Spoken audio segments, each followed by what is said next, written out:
It is a wise mother that has a wise son. A knowledgeable quote made by Susan B. Anthony during the earliest era of women's suffrage, the Seneca Falls Convention. Most people today are aware of the 19th Amendment of the United States Constitution and the events leading up to it, but aren't aware of the full extent of the women's suffrage movement. To fully understand the historical context of the movement for women's rights and its turning points, it's important to examine the social, cultural, and political attitudes during the Progressive Era from the late 19th century to the early 20th century.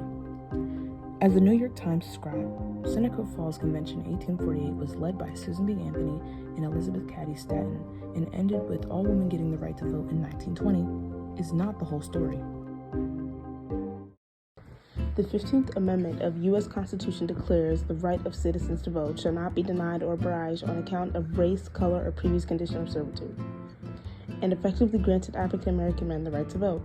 Despite this groundbreaking law, the women who helped get the amendment passed into law did not see reciprocity until 1920. Women activists from all over the country are said to have seen this as a major disappointment.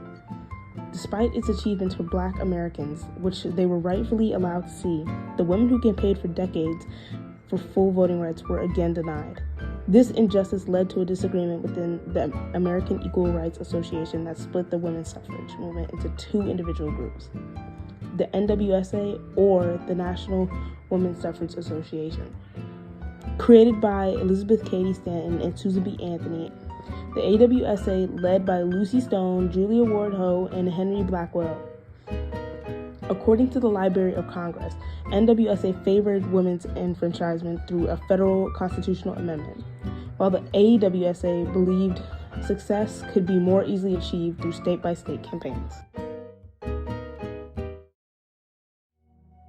The 19th Amendment was for women's suffrage, which includes the events of the Seneca Falls Convention to its adoption in 1920. However, the movement for an amendment and equal voting rights can be traced back to as early as 1867, when federal women's suffrage was initially proposed to Congress by Senator S.C. Pomeroy of Kansas, which Congress handily rejected, but the bill itself was a voting rights bill for all citizens. Pomeroy said, as he introduced his proposition, quote, "The basis of suffrage in the United States shall be that of citizenship, and all native or neutralized citizens shall enjoy the same rights and privileges of the elective franchise," end quote. Another attempt at getting Congress to acknowledge giving women the right to vote was in 1871, when American activist Victoria Woodhull insisted to the House of Representatives that women should have the right to vote under the 14th Amendment. Including failed attempts to be recognized by Congress, women were reprimanded if they tried to vote under their 14th and 15th Amendments. But Susan B. Anthony took a risk, registering and voting for Ulysses S. Grant, which cost her her freedom. She was arrested and later convicted in 1873. She described this as, quote, "the greatest judicial outrage history has ever recorded, jailing a woman for voting in an election." While there were other attempts at gaining the right to vote, courts thwarted these attempts. For instance, the Supreme Court in the 1873 case Minor v. Harpsett held in its majority opinion that for nearly 90 years the people have acted upon the idea that the Constitution, when it conferred citizenship, did not necessarily confer the right to suffrage. Our province is to decide what the law is, not to declare what it should be. Next, in 1876, suffrage leaders introduced the Declaration of Rights for Women. Anthony and Matilda Jocelyn Gage successfully interrupted the U.S. centennial celebration of independence and introduced a famous quote about women's suffrage. Quote, "We ask justice, we ask equality. We ask that all civil and political rights that belong to citizens of the United States be granted to us and our daughters forever." End quote. These examples are a few of many, but mighty. Even including the introduction of a women's suffrage constitutional amendment to Congress in 1877 by Senator A. Sargent represented a major turning point in the women's suffrage movement.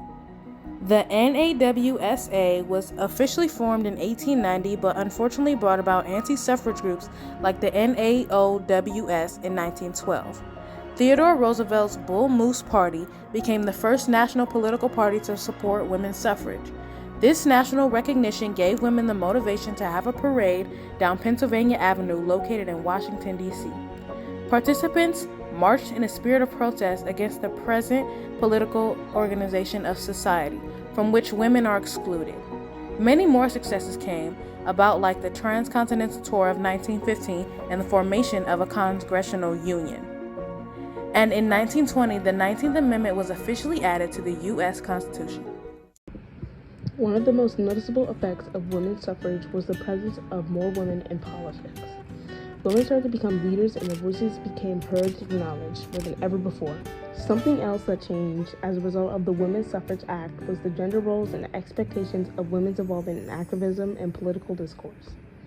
This challenged societal norms and contributed to a broader shift in attitudes towards women's capabilities and roles in both the public and private atmospheres. Other than politics and activism, women pursued a higher education, inspiring them to join varying workforces. Despite all of the successes of the suffrage movement, negative aspects followed close behind. Women joining the workforce was a great accomplishment, but due to the prejudicial attitudes, that is, misogyny, a huge wage gap was created between men and women, and an even bigger wage gap between women based on race or body weight. Overall, the little tolerance most white women and women of color had for each other declined greatly during the 20th century. Even though the 19th Amendment guaranteed women the right to vote in the U.S. Constitution, that right was not seen to include women of color. In fact, black women suffragists had an entirely different suffrage journey, which even in the present time is overlooked and forgotten about.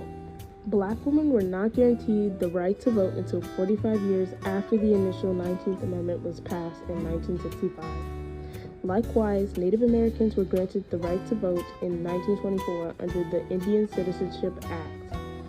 Asian Americans in 1952, and Mexican Americans were the last in 1975. In retrospect, one of the biggest effects of the 19th Amendment is that it initially only benefited white women. In conclusion, the women's suffrage movement had a significant impact on the social, economic, and political lives of Americans from the mid-19th century until the present. It caused a ripple effect for generations and generations, helping the country become a more open-minded society. Today, it is normal to see women going to the polls to vote on election day, women in political power, women all over the world working and using their voice for greatness.